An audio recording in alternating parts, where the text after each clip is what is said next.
Haiti's normally congested and chaotic capital was eerily quiet on Friday after 2 full days of violent protests.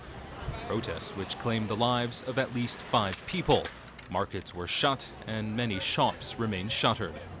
This was the site of some of the most intense protests in Port-au-Prince, the headquarters for the Provisional Electoral Commission, the government body responsible for overseeing November's hotly contested presidential election. As you can see now, it is quite calm, but UN peacekeepers who clashed with protesters and tear gassed them remain on high alert.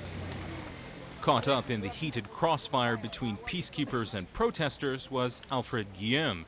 He lives in this tent just steps away from where the protests took place. And this is where tear gas canisters hit his makeshift home. The protesters were throwing rocks at the UN, and in return the soldiers tear gassed them. I have a small child here and I had to run away so I could keep him safe from the gases. Look here, you can see how it burnt my tent. No matter the consequences, he says he too will take to the streets if Michel Martelly, the presidential candidate who placed third in the contested vote and is at the center of most of the unrest, isn't included in January's runoff. If Martelly doesn't make it into the second round, we're all going to die because we're going to set fire to the whole country. Martelly's the only one we trust. Although fragile calm is starting to settle over the still smoldering city, a number of arrests were carried out on Friday morning as security forces tried to clamp down on further unrest.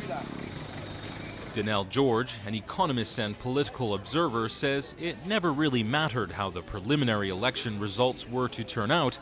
People were going to react with anger. I believe whoever is president, everybody will be against it. That's the way we are.